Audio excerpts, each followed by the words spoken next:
और उद्धव जी भगवान के मित्र है, सखा है, मथुरा में मित्रता हुई है और वो बहुत बड़े ज्ञानी है। और ज्ञानी है और ज्ञान का अभिमान भी है कि मैं बहुत बड़ा ज्ञानी हूं, इससे बड़ा मूर्ख कोई नहीं हो सकता। ज्ञानी है और ज्ञान का अभिमान आ जाए तो उससे बड़ा मूर्ख कोई नहीं होता है, क्योंकि ज्ञान की कोई सीमा नहीं है कि इतने देर के बाद ज्ञान नहीं रहेगा।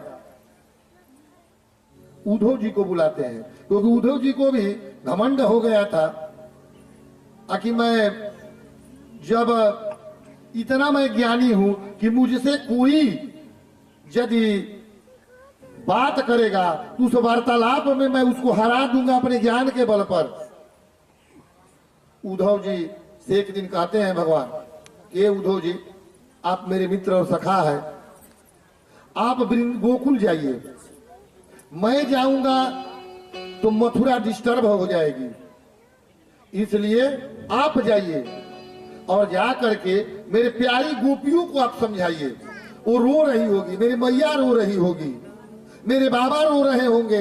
मैं 2 दिन के लिए कह करके गोपियों राधा से आया था, लेकिन यहाँ तो बहुत दिन हो गया, यदि हटूंगा तो मथुरा सुरक्षित हो जाएगी, इसलिए आप जाइए। आप ज्ञान के बहुत भंडार है, आपको तर्क करने की क्षमता है, शक्ति है, आप जा करके। उद्धव जी अब चल देते हैं गोकुल में। शाम की बेला में जहां यहाँ इनका रथ रुकता है तो गोपियों में हल्ला हो जाता है कि कृष्ण आए हैं। वो देखने के लिए दौड़ करके अपने प्राणनाथ को आती है और आ करके अब यहाँ उद्धव जी और गोपियों का संवाद है। ज्ञान और भक्ति दोनों का युद्ध होगा, वाक युद्ध। गोपिया कहेगी, गोपियों से कह रहे हैं उद्धव जी, कह रहे उनके बारे में क्या तुम लोग सोच रही हो। उनको एक वैजंती माला दिए थे कि जब आप जाकर पहन करके जाइएगा तबे गोपियां समझेंगे कि भगवान के मित्र है। गोपियों को समझा रहे हैं कि ये गोपी, अरे कृष्ण तो वहां पर आनंद से है, तुम लोग अपना शरीर अस्वस्थ कर रही हो बिना भोजन का।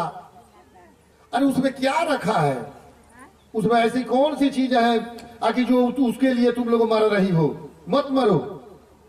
वो कहती है कि दाक छोहाड़ा छोड़ी अमृत फल अब विषकीरा विषखात। यदि वो विष है तो विष का जो कीड़ा होता है वो छोहाड़ा को किसमिस नहीं खाता।